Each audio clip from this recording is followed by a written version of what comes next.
A noisy neighbor drove the Bayer family from their apartment into a rental house 9 years ago. The guy had his surround sound on every single night. "It drove me crazy," said Bob Bayer, 47, who now rents a one-story house in Huntington Beach for $2,200 a month. "I had to knock on the door to tell him to turn it down so I could sleep. I had to call the police several times." The switch from renting apartments to renting a three-bedroom house on a quiet cul-de-sac gave the family a peaceful home at a reasonable rent. If Bayer had his druthers, though, he'd buy a house instead, but that's not possible. Start your day with the news you need from the Bay Area and beyond. Sign up for our new Morning Report weekday newsletter. If I did buy around here, I'd have a $4,200 payment, which I can't afford. And I don't want to buy a two-bedroom condo, said Bayer, a charter boat captain with a wife, 2 children and a feline named Katniss. "I'm not happy my money is going to rent instead of an equity investment." The buyers epitomize an ongoing trend in which the number of people renting houses has mushroomed. In Southern California, detached, single-family rentals increased 29% over the last decade, versus a 13% increase in apartment units, according to the most recent U.S. Census data. The tally jumped to 736,400 rental houses in 2016, equal to 1 out of every 4 houses in the region. The increase matches trends elsewhere. California had a 27% gain to 1.8 million rental houses in the most recent decade.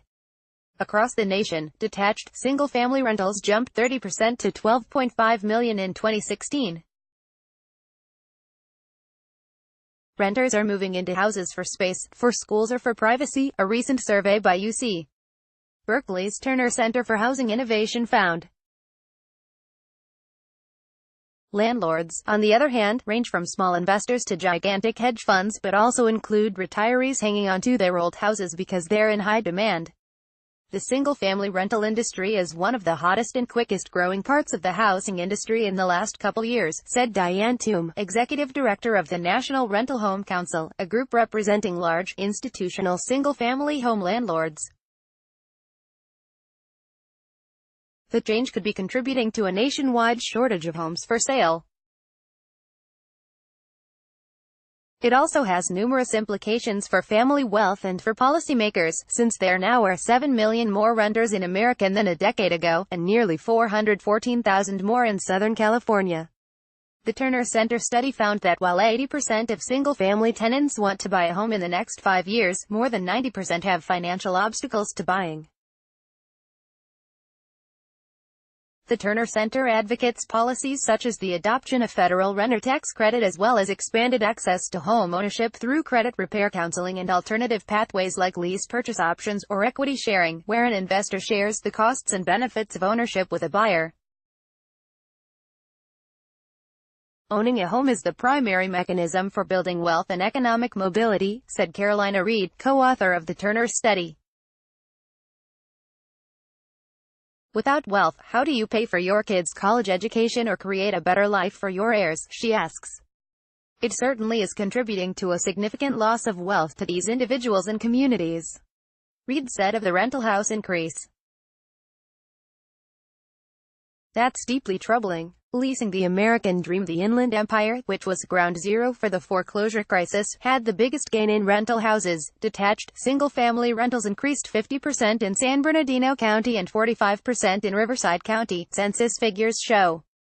In Orange County, detached rental houses jumped 44% in the most recent decade, followed by an 18% increase in Los Angeles County.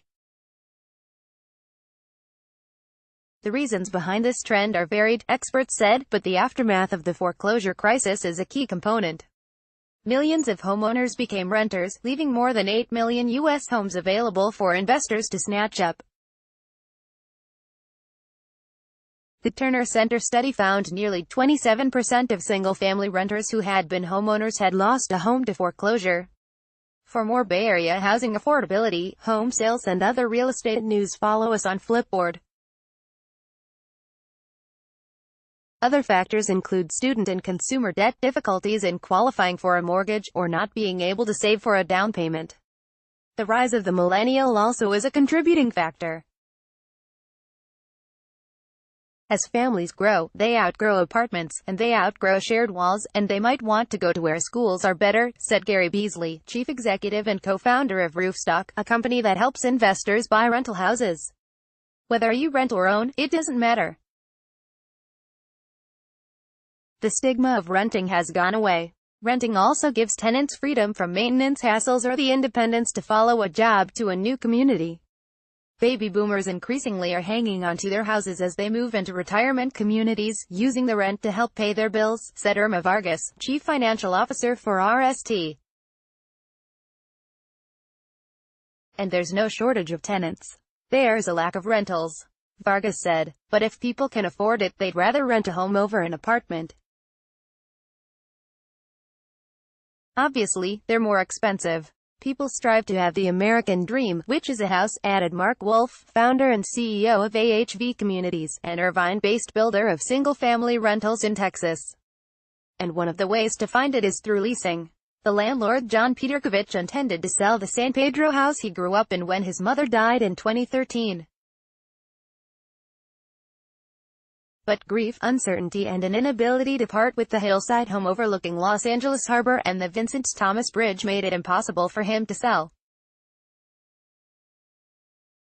That ended up being a better decision since his daughter now wants to buy it. My daughter loves the house but can't afford it. So I'm going to hold on to the house until she can move into it, said Peterkovich. The house, which rents for $2,795 a month, generates a good income, Peterkovich said, but it also generates costs. Most of the income last year went into a new $11,000 roof. In recent years, he also put in new windows, plumbing, repiped the house and made numerous repairs and upgrades. He pays $150 a month to the property manager when the house is occupied, plus a $700 or $800 leasing fee when they fill a vacancy. They take care of all the complaint calls.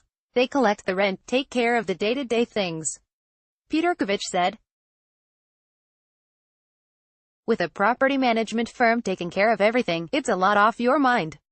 Peterkovich is representative of the typical rental house owner in America, figures from Irvine-based Atom Data Solutions show. As of March, 78% of rental house and condo landlords own just one or two properties, Atom figures show. 12% owned 3 to 10 units, while a mere 9% owned 11 or more. The vast majority are smaller mom-and-pops, said Darren Blomquist, Atom spokesman. New to the rental house scene are big institutional investors who began snatching up foreclosures in 2011 and turning them into vast portfolios of rental houses. Companies like Blackstone Group's Invitation Homes, with 82,570 houses, and Agora Hills-based American Homes for Rent, with 51,239 rental houses, essentially created a new asset from scratch, developing techniques for managing and maintaining rentals scattered across the metro area. The occupancy rate averages 96%, said Rick Palacios Jr., Director of Research for John Burns Real Estate Consulting in Irvine. In fact, demand for rental houses has been so strong, and inventory of reasonably priced investment homes so scarce, several companies are planning to build houses to increase their supply of rentals, Palacios said. While Southern California land prices are too high for the build-to-rent industry, it's profitable in markets like Phoenix, Central Texas and the Southeast. AHV Communities already is building rental houses in the Austin-San Antonio area and plans to expand to other states.